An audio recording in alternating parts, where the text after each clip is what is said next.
நேயர்கள் அனைவருக்கும் வணக்கம். இது பிளஸ் அண்ட் மைனஸ் துலாக்கோல்.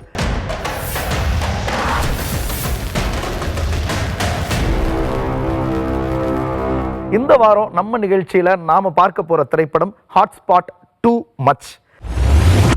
ஆரம்பிக்கலாமா?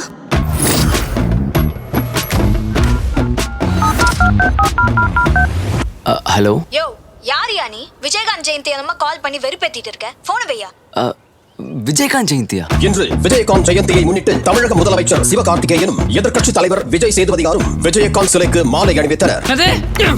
டேய், நான் எவ்வளவு முக்கியமா பேசிட்டு இருக்கேன், நீ தூங்கிட்டு இருக்க? சாரி மச்சான், எனக்கு கதை பிடிக்கலன்னா நான் தூங்கிடுவேன்டா.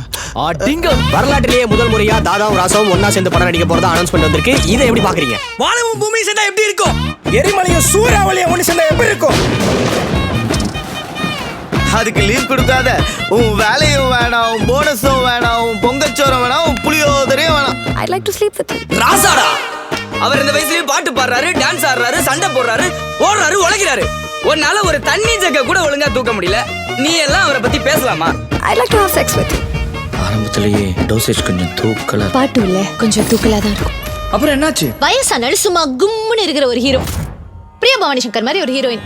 ஐயோ, அப்ப வேற யாரையும் மாத்தி வந்துட்ட போல இருக்கே. ரெண்டு பேரும் லவ் பண்றீங்க.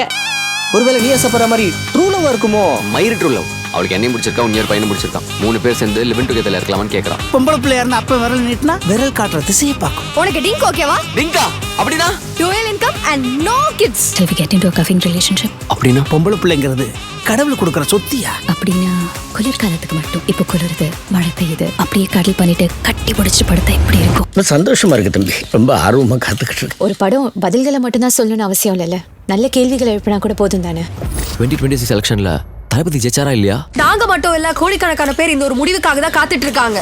2050லயும் தோனி ரிட்டையர் ஆகலையா? ஏய், யாரா இவங்க? கவர்மெண்ட் என்ன பண்ணணுமோ பண்ணிக்கிட்டு தான் இருக்காங்க. சில பேருக்கு சில விஷயங்களை சொல்ற விதத்துல சொன்னாதான் புரியும். ஐயோ அங்கிள், பூமர் அங்கிள். சின்ன வயசுல இருந்து அவருக்கு ரசிகரா இருந்திருக்க.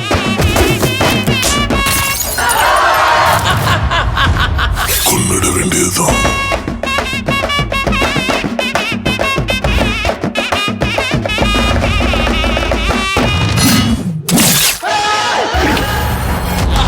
சூப்பரா இருக்கு. கண்டிப்பா இந்த படத்தை பண்றோம். எல்லா டைரக்டரையும் கூட்டு படத்தை போட்டு காட்டுறோம். படம் சூப்பரா இருக்குன்னு ஃபோர்ஸ் பண்ணி சொல்ல வைக்கிறோம். மக்களை ஏமாத்தி ஸ்கேம் பண்றோம். சொல்லுங்க கதிர், இந்த சம்பவத்தை எப்படி பாக்குறீங்க? அடுத்த வைரல் நியூஸ் வரவெல்லாம் அர்த்தம் வைத்தறிச்சல கொட்டிக்கிறதா நம்மளுக்கு வேலையா? இந்த படத்தை பொறுத்த வரைக்கும் மக்களுக்கு, பார்க்க வர ரசிகர்களுக்கு ஒரு புதுவிதமான அனுபவத்தை கொடுக்கணும் அப்படிங்கிறதுக்காக இவங்க எடுத்துக்கொண்ட அந்த கதையினுடைய கரு இருக்கு இல்லையா, அது இந்த படத்தினுடைய பிளஸ். ஆனால் அதை எக்ஸிக்யூட் செய்த விதம், நமக்கு பார்த்து பழக்கப்பட்ட விதமாக போனது இந்த படத்தினுடைய மைனஸ். படத்தில் நிறைய பேர் ரொம்ப அற்புதமான நடிப்பை வெளிப்படுத்தி இருக்கிறாங்க. அந்த வகையில் இந்த படத்துக்கு அது ரொம்ப பிளஸ்.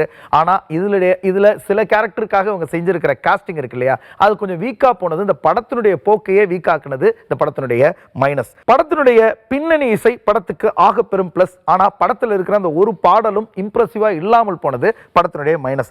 இப்படி ஹாட்ஸ்பாட் 2 திரைப்படத்தில் இருக்கிற பிளஸ் என்ன மைனஸ் என்ன அப்படிங்கறத இன்னும் நுட்பமா ரொம்ப டீட்டெயிலா பார்க்க போறோம்.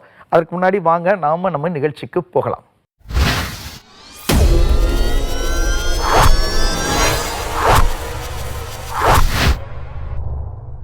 ஹாட்ஸ்பாட் 2 பொறுத்த வரைக்கும் இந்த திரைப்படம் ஒரு ஆந்தாலஜி ஃபார்மேட் அப்படின்னு தான் சொல்லி ஆகணும்.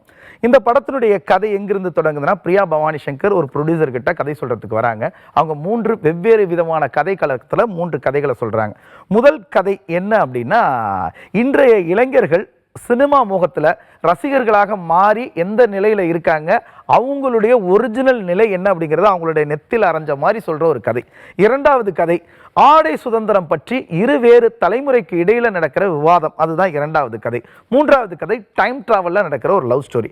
இப்படி வெவ்வேறு சூழலில் வெவ்வேறு களத்தில் நடக்கிற 3 கதைகள் தான் இந்த ஹாட்ஸ்பாட் திரைப்படத்தினுடைய ஒன்லைன். முதல் பிளஸ் யார் அப்படின்னா, படத்தினுடைய இயக்குனர் விக்னேஷ் கார்த்திக் அவர்கள் தான். காரணம், அவர் இந்த படத்துல நமக்காக தேர்ந்தெடுத்த அந்த 3 கதைகள் இருக்கு இல்லையா, 3மே நமக்கு ஒரு அற்புதமான ஒரு அனுபவத்தை கொடுக்குது. முதல் கதை என்ன, இன்றைய தலைமுறை சினிமா ரசிகர்களாக மாறி என்ன மாதிரியான சிக்கல்களை எல்லாம் ஃபேஸ் பண்றாங்க, அவங்களுடைய நிலை என்ன அப்படிங்கிறத அந்த முதல் கதை தெரியப்படுத்துது. இரண்டாவது கதை ஜெனரேஷனல் கேப், ஒரு அப்பாவுக்கும் மகளுக்கும் இடைப்பட்ட அந்த காலத்துல நடந்த உடை மாற்றங்களும் அது அவர்களுக்குள்ள ஏற்படுத்துகிற தாக்கத்தையும் தான் ரெண்டாவது படம் பேசுது. மூன்றாவது படம் டைம் டிராவல்ல இருக்கிற காதல் கதையை பேசுது. இந்த மூன்றுமே நமக்கு ரொம்ப ஃப்ரெஷ்ஷான ஒரு அனுபவத்தை கொடுக்குது. நாம படம் பார்க்கறதுக்கு தியேட்டருக்கு போகும் பொழுது ஒரு ஓப்பனிங் சீன்ல ஒரு கதை தொடங்கி கிளைமாக்ஸ்ல வந்து அந்த கதை முடியும் பொழுது ஒரு அனுபவம் கிடைக்கும் இல்லையா, அந்த அனுபவத்தை மும்மடங்கா கொடுக்கணும் அப்படிங்கிறதுக்காக ஒவ்வொரு கதையிலையுமே நிறைய சுவாரஸ்யங்களை சேர்த்து நமக்கு ஒரு அற்புதமான படமாக பிரசன்ட் செய்த விதத்துல ஒரு அற்புதமான இயக்குனராக விக்னேஷ் கார்த்தி இந்த திரைப்படத்தின் மூலம் மீண்டும் தன்னை ப்ரூவ் பண்ணியிருக்கிறாரு. இவர் இந்த படத்தினுடைய ஆகச்சிறந்த பிளஸ் அப்படின்னு தான் சொல்லி ஆகணும்.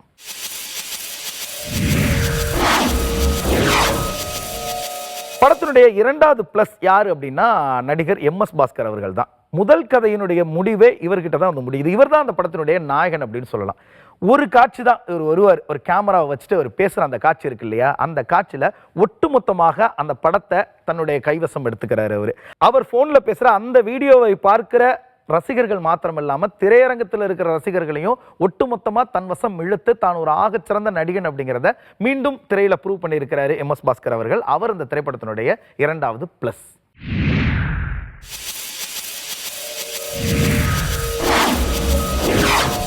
படத்தினுடைய அடுத்த பிளஸ் யார் அப்படின்னா நடிகர் அஸ்வின்.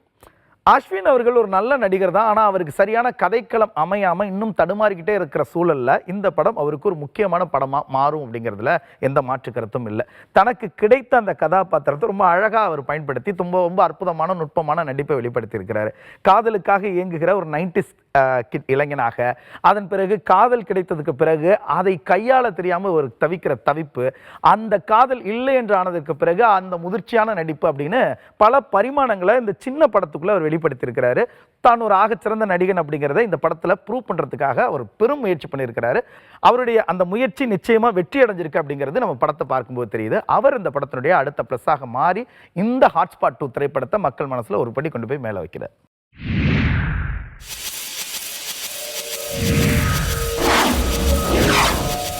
படத்தினுடைய அடுத்த பிளஸ் நடிகர் தம்பி ராமையா அவர்கள் தான்.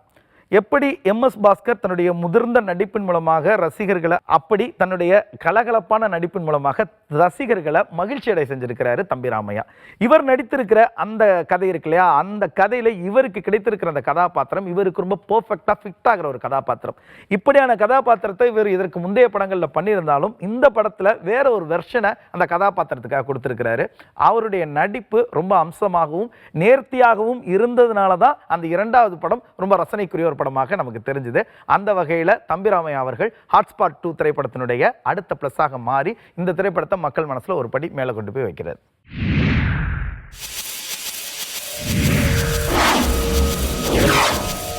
படத்தினுடைய அடுத்த பிளஸ், இந்த படத்தின் மூன்றாவது கதையில் ஒரு காமெடியனாக ஒரு கேரக்டர் பண்ணி இருக்கிற ஹமர் அப்படிங்கிற ஒரு நபர்.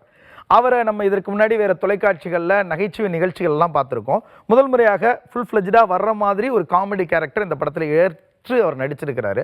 அவர் வர எல்லா காட்சிகள்லையுமே ரசிகர்கள் கைத்தட்டுறாங்க, ரசிக்கிறாங்க. அவர் பேசுகிற வசனங்கள் சூப்பராகவே ஒர்க் அவுட் ஆகியிருக்கு. அவர் ஒரு சிறந்த காமெடியனாக தொடர்ந்து அடுத்தடுத்த படங்களை பண்ணி ஒரு பெரிய இடத்துக்கு வருவதற்கான வாய்ப்புகளை இந்த படம் ரொம்ப தெளிவாக நமக்கு காட்டுது. அந்த வகையில் அவருடைய நடிப்பும் அவர் பேசுகிற அந்த வசனங்களும் அந்த காட்சிகளும் இந்த படத்தினுடைய ஆகச்சிறந்த பிளஸ். ஆக இந்த திரைப்படத்திற்கு ஒரு பிளஸ்ஸாக மாறி நடிகர் ஹமர் இந்த திரைப்படத்தை மக்கள் மனசுல ஒரு படி கொண்டு போய் மேல வைக்கிறார்.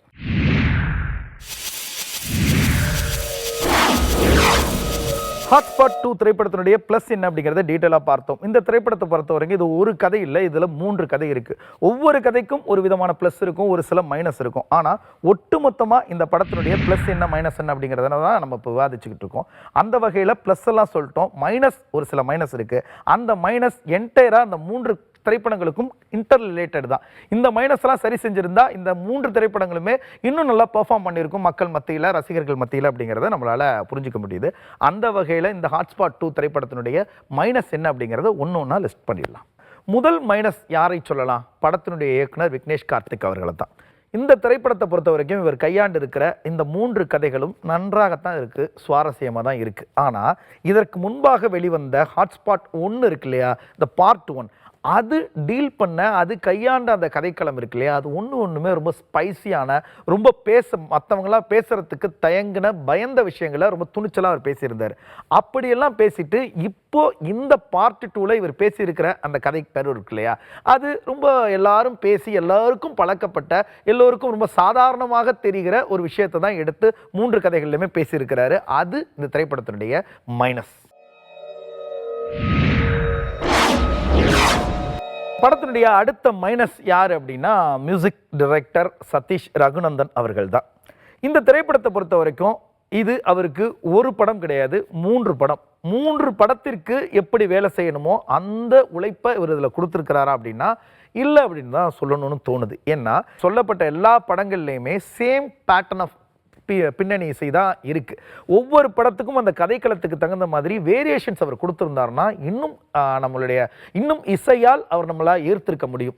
ஒவ்வொரு திரைப்படத்திற்கும் அந்த மூடுக்கு தகுந்த மாதிரி, அந்த கதையினுடைய களத்துக்கு தகுந்த மாதிரி வெரைட்டி ஆஃப் மியூசிக்ஸ் அவர் கொடுத்துருந்தாருன்னா, வேரியேஷன்ஸ் காட்டியிருந்தாருன்னா ஒரு இசையமைப்பாளராக அவர் நம்மளை இன்னும் ஈர்த்திருப்பார் அப்படின்னு தான் சொல்லணும்.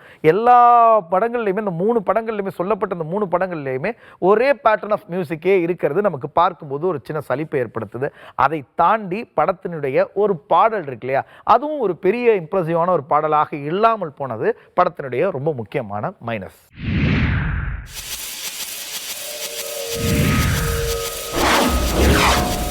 படத்தினுடைய அடுத்த மைனஸ், அதுவும் இயக்குனர் விக்னேஷ் கார்த்திக் அவர்கள் தான். காரணம், இந்த படத்திற்காக நடிப்பதற்கான நடிகர்களை தேர்வு செய்த விதத்தில் அவர் சில இடங்களில் கோட்டை விட்டுருக்கிறாரோ அப்படின்னு தோணுது. நிறைய கதாபாத்திரங்களை பர்ஃபெக்டாக காஸ்டிங் பண்ணியிருக்கிறாரு, அவங்களும் ரொம்ப பிரமாதமான நடிப்பை வெளிப்படுத்தியிருக்கிறாங்க. ஆனால் இன்னும் முக்கியமான ஒரு சில கதாபாத்திரங்களை அவர் நடிக்க வைக்கும் பொழுது ஏதோ தெரிஞ்சவங்களை நடிக்க வச்சிருக்கிறாரோ, அதனால தான் அப்படியான ஒரு ஃபீல் வருதோ அப்படிங்கிற மாதிரி நமக்கு தோணுது. எந்த கதாபாத்திரங்கள் குறிப்பிட்டு சொல்லணும்னா, தயாரிப்பாளர் ஒருத்தர்கிட்ட பிரியா பவானி சங்கர் வந்து ஒரு கதை சொல்றாங்க இல்லையா, அந்த தயாரிப்பாளர் ரொம்ப சின்ன பையன், அவருக்கு எதற்கு தேவையில்லாம ஒரு வயசான ஒரு கெட்டப்ல ஒரு மேக்கப் கொடுக்கணும்? ஒரு இளைஞர் ஒருத்தரை வயசான மேக்கப்லாம் போட்டு அந்த கதாபாத்திரத்துக்குள்ள ஏன் கஷ்டப்பட்டு திணிக்கணும் அப்படிங்கிற கேள்வி படம் பார்க்கும்பொழுது நமக்கு வருது. அந்த மேக்கப்லாம் பார்க்கும்பொழுது ஒரு ஷார்ட் ஃபிலிம் பார்க்குற மாதிரியான ஒரு மைண்ட் செட்டுமே நமக்கு வந்துட்டு போறதை தவிர்க்க முடியல. அதை தாண்டி அஸ்வினுடைய நண்பனாக வருகிற அந்த ஜிம் ட்ரெய்னர், அந்த கதாபாத்திரத்தினுடைய நடிப்புமே ரொம்ப பிரமாதமாலாம் இல்லை. அப்படி இந்த காஸ்டிங்ல அங்கங்க சில தவறுகளை இயக்குனர் செய்திருப்பது இந்த படத்திற்கு ஒரு முக்கியமான மைனஸ்.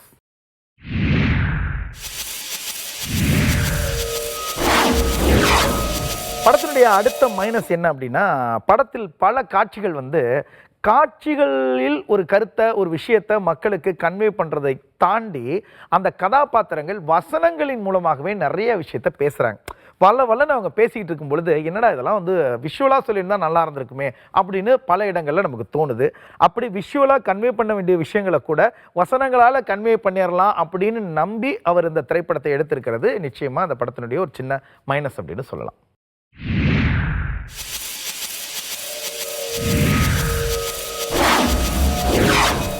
இந்த படத்தினுடைய ரொம்ப முக்கியமான மைனஸ் என்ன அப்படின்னா, படத்தில் இருப்பது 3 கதை. அந்த 3 கதையிலையுமே 3 ட்விஸ்ட். ஒவ்வொரு படத்துக்கும் ஒரு ட்விஸ்ட் இருக்கு.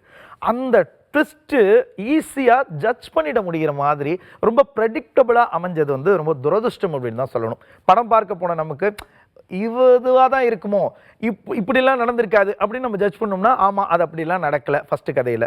2வது படத்தில் ஒருவேளை இவர் இப்படி பண்ணிவிடுவாரோ அப்படின்னு நினச்சா, ஆமாம் அவர் அப்படி தான் பண்ணுறாரு, அதனால் அந்த சுவாரஸ்யமும் நமக்கு உடஞ்சிருது. ஒருவேளை இந்த மாதிரி இருக்குமோ அப்படின்னு நம்ம 3வது படத்தில் எதிர்பார்த்துட்டு இருக்கும் பொழுது, நாம் எதிர்பார்த்தது அப்படியே திரையில் வரும் பொழுது நமக்கு ஒரு பெரிய சுவாரஸ்யம் இல்லாமல் நாம் எதிர்பார்த்த விஷயங்களே அடுத்தடுத்து வர்றது நிச்சயமாக படம் பார்க்க போன நமக்கு ஒரு அயற்சியை கொடுக்குது.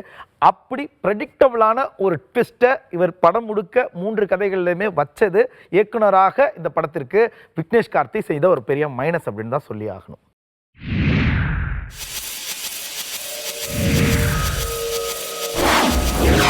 ஹாட்ஸ்பாட் திரைப்படத்தினுடைய ப்ளஸ் என்ன மைனஸ் என்ன அப்படிங்கிறத நம்ம ரொம்ப டீட்டெயிலாக பார்த்தோம்.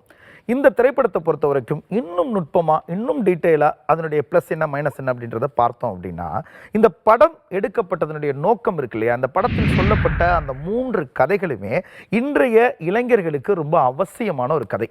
ரசிகர் மனநிலையிலிருந்து நீ இந்த சினிமாவை பார்த்தீங்கன்னா உனக்கு என்ன மாதிரியான பிரச்சனைகள் வரும் அப்படிங்கிறத அப்படி முகத்தில் அறையிற மாதிரி நெத்திப்புட்டில் அறையிற மாதிரி சொன்ன முதல் கதையாக இருக்கட்டும். அப்பாவுக்கும் மகளுக்குமான அந்த 2 தலைமுறைக்கு இடையில இருக்கிற அந்த அந்த புரிதல் இருக்கு இல்லையா, அதை நம்ம எப்படி கையாளணும் அப்படிங்கிறத வந்து உணர்த்திய விதமாக இருக்கட்டும்.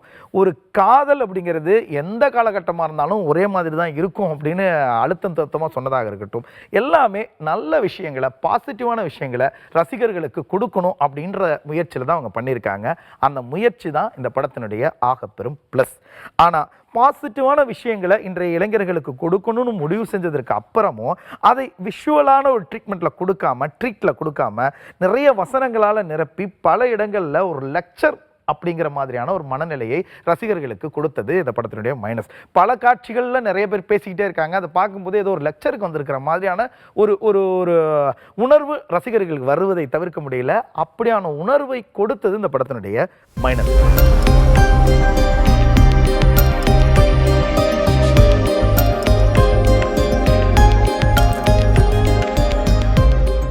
பொதுவாக ஒரு திரைப்படத்தில் லெஸ்பியன் உறவை பற்றி பேசிட்டாலே அது ரொம்ப புதுமையான விஷயம் அப்படிங்கிற ஒரு கண்ணோட்டம் இருக்குது. அதே கண்ணோட்டத்தோடு தான் இந்த திரைப்பட குழுவினரும் இந்த விஷயத்தை அணுகியிருக்கிறாங்க.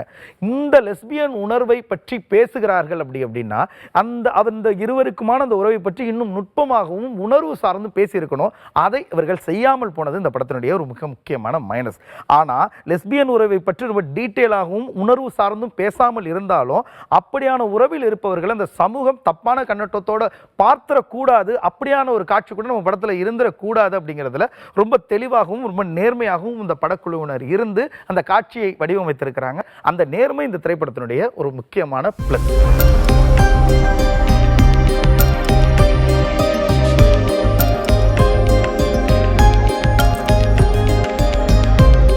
பொதுவாக இந்த படத்தினுடைய சவால் என்ன அப்படின்னா 3 கதைகளை சொல்றாங்க.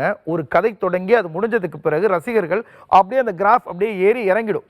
திரும்ப அடுத்த கதை சொல்றதுக்கு முன்னாடி ரசிகர்களை அப்படி தயார் செய்யணும். இன்னொரு கதைக்கு ஒரே நேரத்தில் அவன் வேற கதையை கேட்கறதுக்கான மனநிலையில வரமாட்டாங்க. அப்படி வந்திருக்கிற ரசிகர்களை அடுத்த கதை சொல்றதுக்கு முன்னாடி ஒரு ட்ரெயின் ஒன்று பண்ணணும். அவங்களுக்கு அப்படியான ஒரு ஜோனை கொடுக்கணும் இல்லையா, அதை ரொம்ப அழகா இவங்க பண்ணியிருக்கிறாங்க. எப்படி அப்படின்னா இந்த 3 கதைகளுக்கும் இடையில இன்னொரு லேயர்ல வேறொரு கதை சொல்றாங்க இல்லையா, அந்த கதையை ரொம்ப சுவாரஸ்யமா சொன்ன விதத்துல இந்த 3 கதைகளையும் நம்ம பார்க்கிற மாதிரி இவங்க சொன்ன அந்த முயற்சி இருக்கு இல்லையா, அது ரொம்ப முக்கியமான ரொம்ப அழகான ஒரு முயற்சி. அந்த முயற்சி இந்த படத்தினுடைய மிகப்பெரிய பிளஸ். ஆனா இந்த 3 கதைகளையும் நம்மளை பார்க்க வைக்கணும் அப்படிங்கிறதுக்காக இன்னொரு லேயர்ல இன்னொரு கதை சொல்றாங்கன்னு சொன்னோம் இல்லையா, அந்த கதை ரொம்ப சுவாரஸ்யமான கதை தான். அந்த காட்சி அமைப்புகளுமே ரொம்ப அற்புதமான காட்சி அமைப்புகள் தான். ஆனா சுவாரஸ்யமான கதை சொல்லணும் அப்படிங்கிறதுக்காக சொல்லிட்டு அதற்கு ஒரு ப்ராப்பரான முடிவு கொடுக்காம எண்டு கொடுக்காம அது அடுத்த பார்ட்டில் தான் அப்படின்னு சொன்னது நிச்சயமாக நமக்கு ஒரு சின்ன ஏமாற்றத்தையும் கொடுக்குது. நிச்சயமாக அது நமக்கு ஒரு சின்ன வருத்தத்தையும் கொடுக்குது. அப்படி பரபரப்பாக கொண்டு வந்த ஒரு கதையை முக்கியமான இன்னொரு லேயருக்கும் ப்ராப்பரான ஒரு கன்க்ளூஷன் கொடுத்துட்டு வேற ஒரு லீடில் தான் நீங்கள் அடுத்த பார்ட்டுக்கு நம்மளை வந்து ஒரு கியூரியாசிட்டியை கிரியேட் பண்ணியிருக்கணும். அதை செய்யாமல் நம்ம பார்க்க வந்த கதையிலேயே ஒரு முடிவை கொடுக்காம அதுவே உங்களுக்கு அடுத்த பார்ட்லாம் அப்படின்னு சொன்னது நிச்சயமாக ஒரு பெரிய ஏமாற்றம் தான். அது இந்த படத்தினுடைய ஒரு முக்கியமான மைனஸ்.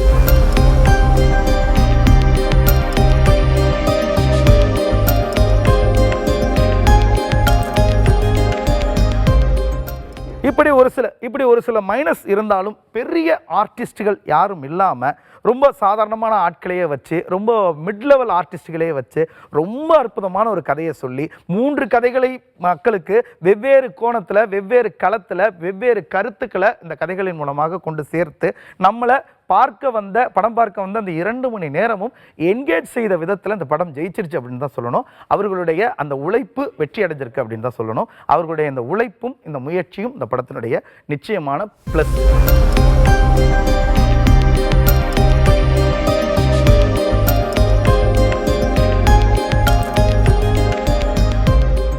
ஹாட்ஸ்பாட் டூ மச் திரைப்படம் 3 கதைகளை நமக்கு கொடுத்துச்சு. இந்த 3 கதைகளும் நமக்கு 3 விதமான உணர்வுகளையும் அனுபவங்களையும் கொடுத்துச்சு. இந்த திரைப்படத்தில் இருக்கிற பிளஸ் என்ன மைனஸ் என்ன அப்படிங்கிறத நம்ம டீட்டெயிலாக பார்த்தோம்.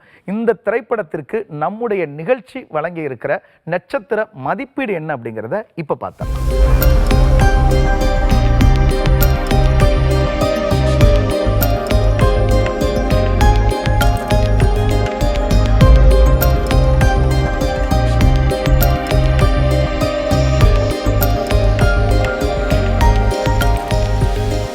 ஹாட்ஸ்பாட் 2 திரைப்படத்திற்கு நம்முடைய நிகழ்ச்சி வழங்கி இருக்கிற நட்சத்திர மதிப்பீடு 3. நேர்களே, மீண்டும் வேறொரு திரைப்படத்தோடும் அந்த திரைப்படம் சார்ந்த விமர்சனத்தோடும் உங்களை வந்து சந்திக்கிறோம். அதுவரையில் உங்களிடமிருந்து விடைபெறுகிறோம். நன்றி, வணக்கம். இது ப்ளஸ் அண்ட் மைனஸ் துலாக்கோல்.